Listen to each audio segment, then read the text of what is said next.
Bonjour à tous et bienvenue dans cette première vidéo de la formation Windev 22 Expert. Donc cette première partie est consacrée au champ planning. Champ planning, c'est un champ assez élaboré qui vous offre pas mal de possibilités, aussi bien au niveau de l'utilisation que vous pourrez en faire que de la programmation. Donc il ne sera pas possible de tout voir de manière exhaustive, sinon il pourrait faire l'objet d'une formation à lui tout seul. Donc ce que je vous propose de faire dans cette première vidéo, c'est de voir les bases du champ planning, ce que vous allez pouvoir en faire et comment on le crée et on le programme. Et dans la prochaine vidéo, nous verrons comment manipuler un rendez-vous dans le champ planning par programmation pour l'éditer, l'enregistrer, etc. Donc la première partie ici va être consacrée aux principes et fonctionnalités du champ planning, ce que nous allons voir tout de suite. Ensuite, nous allons créer le champ pour le mettre dans une fenêtre, évidemment. Nous allons voir quelles sont les différentes configurations et paramètres qu'il propose, puis comment le remplir par programmation. Donc tout ça, comme je vous le disais, de manière assez synthétique, puisqu'il ne sera pas possible de toute façon de tout voir, le champ planning offrant beaucoup trop de possibilités pour ça. Donc allons-y, commençons tout de suite. Alors avant d'attaquer la création du champ et de la fenêtre, je voulais vous montrer le projet de démonstration qui est fourni en standard qui s'appelle WD Planning, que je vous invite à consulter. Ça vous donnera déjà une petite idée de ce que l'on peut faire avec le champ planning. Donc vous avez ici un petit planning, vous avez donc une semaine à l'horizontale et à la verticale des personnes. Donc ça c'est la différence entre le champ planning et le champ agenda. Les gens confondent souvent les deux. L'agenda, c'est généralement l'agenda d'une personne sur un calendrier, donc sur la semaine, sur le mois, etc. Le champ planning, c'est plutôt destiné à gérer l'agenda, si on veut, en tout cas les projets, les choses prévues pour plusieurs personnes, ce qu'on appelle plus globalement les ressources. Donc ici, ce sont des personnes, mais ces ressources, ça peut très bien être des salles qui vont être réservées sur certaines périodes, par exemple, ça peut être des objets qui vont être prêtés sur certaines périodes, enfin vous voyez un petit peu l'idée.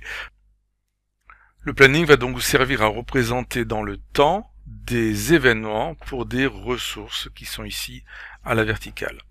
Donc pour faire ça, nous allons, enfin en tout cas l'équivalent, quelque chose qui ressemble à ça, je vous propose de créer rapidement un petit fichier de ressources, un petit fichier de nom tout simplement, ainsi qu'un petit fichier qui contiendra par exemple ce qu'on pourrait appeler des rendez-vous, pourquoi pas. Donc allons-y, ouvrons notre projet de démonstration. Voilà notre projet ouvert, donc je vous propose d'aller tout de suite dans l'analyse et de créer un fichier que l'on va appeler soit ressources, soit personne. Je pense que personne c'est plus logique ici. Donc voilà, ce fichier contiendra des personnes. Très bien. On n'a pas besoin de grand chose, donc on va le rester en hyperfile HFSQL classique. On n'a pas besoin de grand chose, disais-je, simplement un nom. Nom, prénom. Enfin les deux en même temps, c'est pas très important. Dans l'immédiat, c'est tout ce dont j'ai besoin dans ce fichier-là. À la limite, on peut y mettre une clé avec doublon. Voilà, pas besoin de grand-chose de plus. Évidemment, dans la réalité, vous auriez certainement numéro de téléphone, adresse, etc., tout ce qui va avec. Là, je crée uniquement ce dont j'ai besoin pour la démo. Le deuxième fichier, je vais l'appeler rendez-vous. On va imaginer qu'on place des rendez-vous dans ce planning, mais ça pourrait être d'autres choses, ça pourrait être des projets sur lesquels les gens travaillent, etc. Voilà, toujours HFSQL classique. Et pour un rendez-vous, on va avoir un petit peu plus d'informations. Donc déjà, on va avoir un titre. Ça, c'est le titre du rendez-vous, donc le nom, si vous voulez. On va avoir une date de début. Alors, la date de début, on peut la mettre soit sous forme date, soit sous forme de texte. Au fin de compte, ça change pas grand-chose. Texte sur 8 caractères qui contiendra donc année, mois, jour. Vous allez voir que ça va très bien, parce que de toute façon, ça va correspondre au format dans lequel c'est stocké. Donc c'est comme vous voulez, mais moi je le mets souvent en format texte. C'est même à la limite plus simple à manipuler. Bon, ensuite, on aura l'heure début. J'ai envie de dire la même chose pour l'heure. L'heure de début, voilà. On va le mettre également sous forme texte sur 8 caractères. Alors pourquoi 8? Parce que vous avez les heures, minutes, secondes et centièmes. 2 caractères à chaque fois, ça fait donc bien 8. Donc la même chose pour la fin, date fin, date de fin, allons-y, et l'heure bien sûr. Alors après les dates, l'heure n'est pas nécessairement obligatoire, tout dépend de ce que vous faites. Vous pourriez très bien avoir un planning qui ne gère que les dates par exemple, hein. Tout dépend encore une fois de vos besoins. Voilà, donc ici 8 caractères. Voilà, j'ai besoin éventuellement d'autres informations supplémentaires, comme le lieu, etc. Enfin, tous les éléments qui peuvent aller dans une variable de type rendez-vous que l'on trouve dans le W-langage. Donc il y a le lieu et tout un tas d'informations secondaires sur un rendez-vous ou sur un événement. Bon, ici j'en ai pas besoin pour la démo, donc je vais m'arrêter là, hein. Tout ce dont j'ai besoin c'est le titre, date, heure, de début et de fin. Voilà. Dernière chose que l'on va faire, c'est une liaison entre les deux. Je vais donc relier le personne au rendez-vous et répondre aux quelques questions de la description. Donc, est-ce qu'une personne a au moins un rendez-vous? Non. Est-ce qu'un rendez-vous a au moins une personne? Oui. Une personne peut avoir plusieurs rendez-vous? Oui. Un rendez-vous peut avoir plusieurs personnes? Non. Voilà, c'est très bien. Il va recopier la clé ID personne dans le rendez-vous. Voilà. Si c'est pas très important pour la suite de la démo, vous faites comme vous le sentez au niveau des cardinalités. Voilà, et donc là j'ai créé ma petite analyse, je vais la générer tout de suite, voilà c'est fait. Alors je vais aller un petit peu plus loin, je vais créer le fichier de données personnes ainsi que rendez-vous pour les remplir, les pré-remplir histoire de ne pas avoir quelque chose de vide. Donc là j'ai créé le fichier de données personnes, on va l'ouvrir avec WDMap, voilà. On va mettre une première personne. Voilà, on va créer par exemple Jean, Pierre, Jane,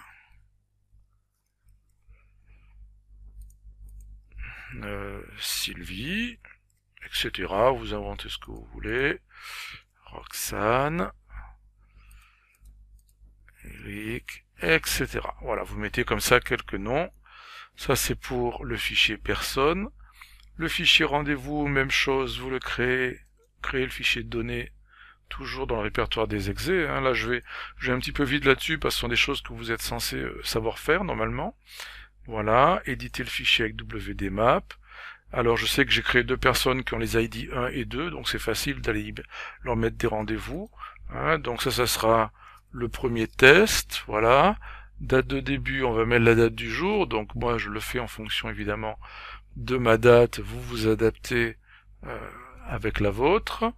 Voilà, l'heure de début, alors je vais mettre n'importe quoi pour ce matin par exemple, 10 heures, alors pardon. Oui, ce que je n'ai pas précisé, c'est que comme j'ai créé des champs de type texte simplement sur le nombre de caractères minimum nécessaires pour la date et l'heure, il faut donc les écrire sous ce format-là, c'est-à-dire le format japonais pour la date, en partant de année, mois, jour, et l'heure, tout simplement heure, minute, seconde, centième, sans les deux points de séparation, d'accord? Donc ici, heure, minute, seconde, attendez, je sais pas où j'en suis, heure, donc voilà, minute, seconde et centième. Voilà, et on va dire que la date de fin, ça sera aussi 2017, 11-14, et ça sera 11 heures par exemple. Voilà, je vais en faire un deuxième. Ah oui, pardon, il faut que j'attribue à une personne. Donc ça sera pour la personne 1. Et le test 2, ça sera pour la personne 3 par exemple, ou 4 ou 5 même, allez hop. Allons-y. Celui-là de rendez-vous, il sera pour 2 bains, par exemple. Voilà. De 9 heures. 4, 5, 6. Voilà.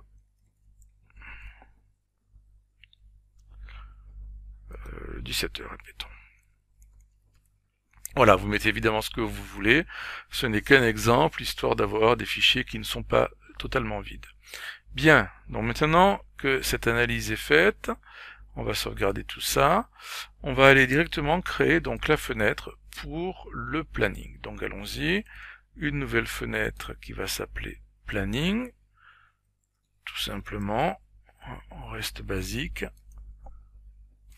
Voilà, et dans laquelle je vais y mettre donc un champ planning que vous allez trouver dans la section temps, champ graphique, temps et planning.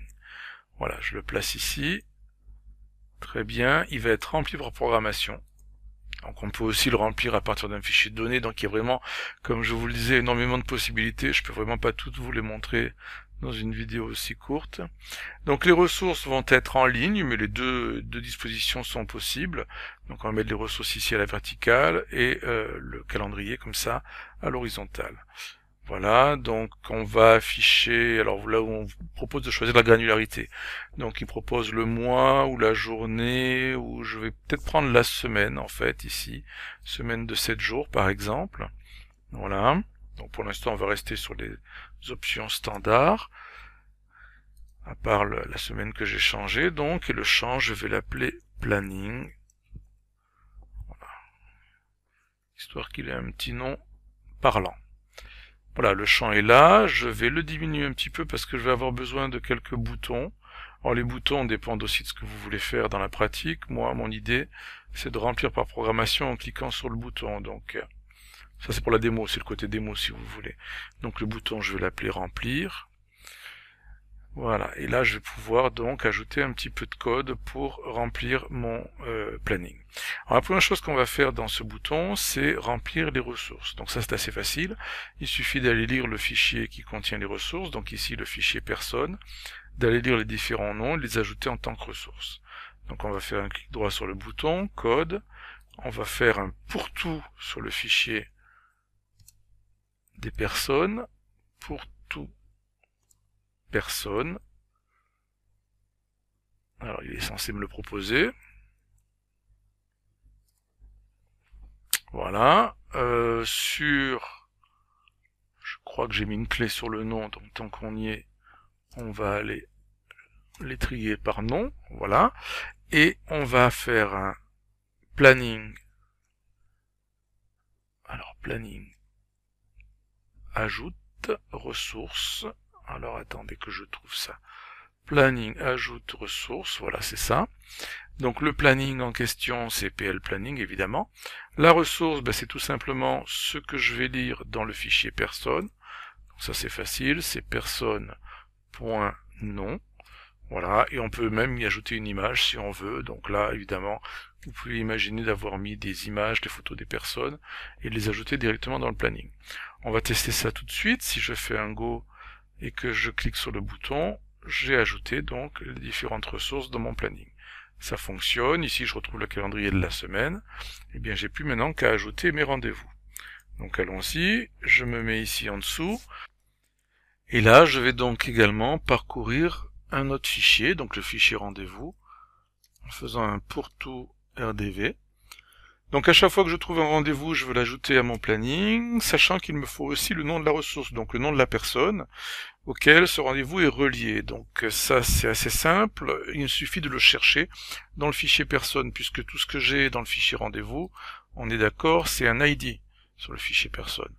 Donc ici je vais faire un hli recherche premier dans le fichier personne, je vais chercher sur la clé ID personne, et je vais chercher le rendez-vous .id personne, donc l'identifiant de la personne.